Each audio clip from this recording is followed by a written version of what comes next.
کبھی خود کو تنہا محسوس کیا ہے جب آپ کا کوئی دوست نہ ہو، کوئی ایسا نہ ہو جس سے آپ اپنے دل کی باتیں کر سکو؟ میں نے ایسا محسوس کیا ہے۔ السلام علیکم ورحمۃ اللہ وبرکاتہ۔ میرا نام فاطمہ ہے اور یہ ہے میری کہانی۔ لیکن اس سے پہلے کہ میں آپ کے ساتھ اپنی کہانی شیئر کروں، پلیز اس چینل کو سبسکرائب کریں تاکہ آپ ایسی مزید حقیقی کہانیاں سب سے پہلے دیکھ سکیں۔ کچھ ہی دن پہلے ہم US سے شفٹ ہوئے کیونکہ میرے والد کو یہاں پہ جاب ملی ہے۔ یہ میرا اسکول کا پہلا دن تھا۔ میرے والدین نے مجھے ایک بہت ہی بڑے اسکول میں داخل کروایا تاکہ میں اچھی تعلیم حاصل کر سکوں اور اپنی زندگی میں ایک کامیاب انسان بن سکوں۔ میں بہت خوش تھی اسکول جا کر نئے دوست بنانے کے لیے، لیکن میری ساری خوشی غم میں تبدیل ہو گئی جب میں نے اسکول بس میں قدم رکھا۔ جیسے ہی میں بس میں چڑھی، سب مجھے دیکھ کر ڈر گئے۔ کوئی بھی مجھے اپنے ساتھ بیٹھانا نہیں چاہتا تھا۔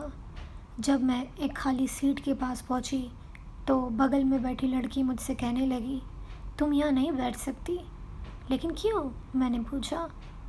اس نے جواب دیا، کیونکہ اگلے اسٹاپ سے میری دوست یہاں بیٹھنے والی ہے، یہ اس کی جگہ ہے۔ میں پوری بس میں اپنے لیے جگہ تلاش نہیں کر سکی۔ کچھ دیر بعد ہم اسکول پہنچے۔ ہم سب اسکول بس سے باہر آئے اور کلاس روم کی طرف بڑھنے لگے۔ جیسے ہی میں کلاس روم میں داخل ہوئی، سارے بچے مجھے دیکھ کر اس قدر خوف زدہ تھے جیسے انہوں نے کوئی بھوت دیکھ لیا ہو۔ مجھے بہت ڈر لگنے لگا۔ میں چپ چاپ سہمی ہوئی دروازے پہ کھڑی رہی۔ کچھ دیر بعد میں ہمت کر کے اپنی سیٹ پر جا کر بیٹھ گئی۔ جیسے ہی پہلے ٹیچر کلاس روم میں داخل ہوئے، انہوں نے میری طرف بڑی ہی حقارت بھری نظروں سے دیکھا۔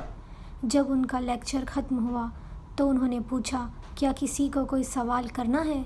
مجھے سوال کرنا تھا، اس لیے میں نے ڈرتے ہوئے اپنا ہاتھ اونچا کیا، لیکن وہ مجھے اگنور کر کے کلاس روم سے چلے گئے۔ سارے بچے مجھ پر ہنسنے لگے۔ مجھے بہت شرمندگی محسوس ہوئی۔ ہفتوں تک یہی چلتا رہا۔ میں پورے اسکول میں بالکل تنہا رہ گئی تھی۔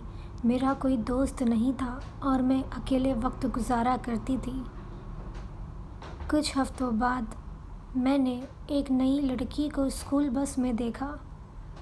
مجھے حیرت ہوئی جب اس کے ساتھ بھی وہی سلوک کیا جا رہا تھا جو میرے ساتھ کیا جاتا تھا۔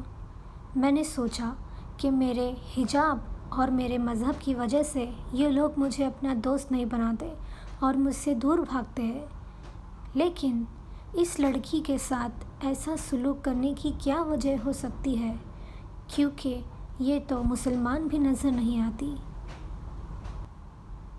جب میں نے دیکھا کہ وہ اپنے لیے بس میں جگہ تلاش کر رہی ہے اور کوئی اسے اپنے ساتھ نہیں بٹھانا چاہتا تو میں نے اسے بلا کر کہا، تم یہاں میرے ساتھ بیٹھ سکتی ہو، میرے بازو والی سیٹ خالی ہے۔ پھر اس نے اپنے بارے میں بتایا۔ میرا نام اونا ہے۔ اونا اسکول میں نئی اسٹوڈنٹ تھی اور یہ اس کا پہلا دن تھا۔ جب ہم نے ایک دوسرے کو اپنی فیملیز کے بارے میں بتایا تو پتہ چلا کہ ہم دونوں کے والد ایک ہی کمپنی میں کام کرتے ہیں۔ کچھ دیر بعد ہم اسکول پہنچے۔ ہم دونوں ایک ساتھ کلاس روم میں داخل ہوئے اور ایک دوسرے کی بازو والی سیٹ پر بیٹھ گئے۔ ہم دونوں خالی وقت میں بہت باتیں کیا کرتے تھے اور بہت جلد ہم اچھے دوست بن گئے۔ ایک دن میں نے ہمت کر کے اونا سے پوچھا،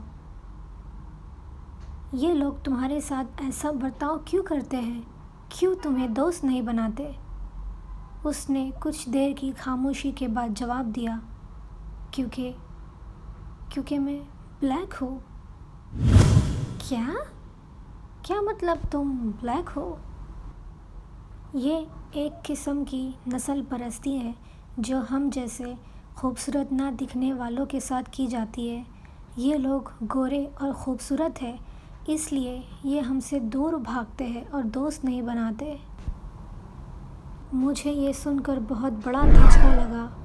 میں نے کہا، کوئی ایسا کیسے کہہ سکتا ہے کہ بلیک لوگ خوبصورت نہیں ہوتے؟ جب ہمارے بنانے والے نے ہم میں کوئی فرق نہیں کیا تو یہ لوگ کیسے فرق کر سکتے ہیں؟ میں نے کبھی اس بات کی طرف غور ہی نہیں کیا۔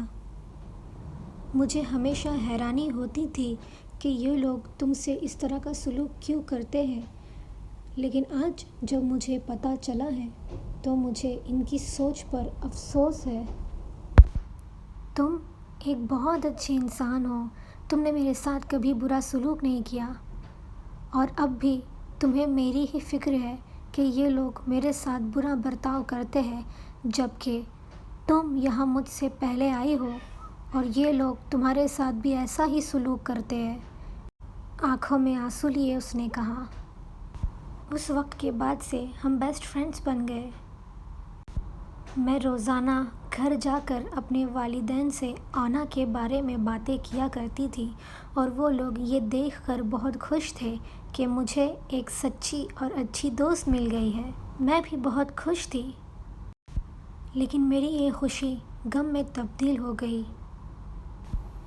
دوسرے دن جب اسکول جانے کے لیے میں بس میں چڑھی تو پورے اسکول بس میں مجھے آنا کہیں بھی نظر نہیں آئی۔ میں نے اس بارے میں ایک لڑکی سے پوچھا تو اس نے میرا مذاق اڑاتے ہوئے کہا، اب تو وہ بھی تمہیں اپنا دوست نہیں بنانا چاہتی، وہ بھی تم سے چھٹکارا حاصل کرنا چاہتی ہیں، اور وہ ہنسنے لگی۔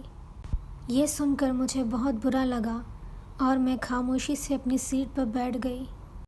جب میں اسکول پہنچی تو دیکھا کہ اونا پہلے سے ہی کلاس روم میں موجود ہے۔ میں فوراً دوڑ کر اس کے پاس پہنچی، لیکن اس نے منہ پھیر لیا۔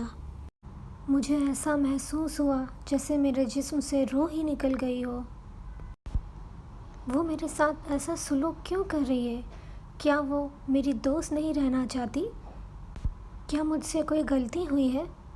اس طرح کے ہزاروں سوال میرے ذہن میں آنے لگے۔ مجھے جاننا ہے وہ میرے ساتھ ایسا کیوں کر رہی ہے۔ جب اسکول ختم ہوا تو میں بس کی طرف جانے لگی۔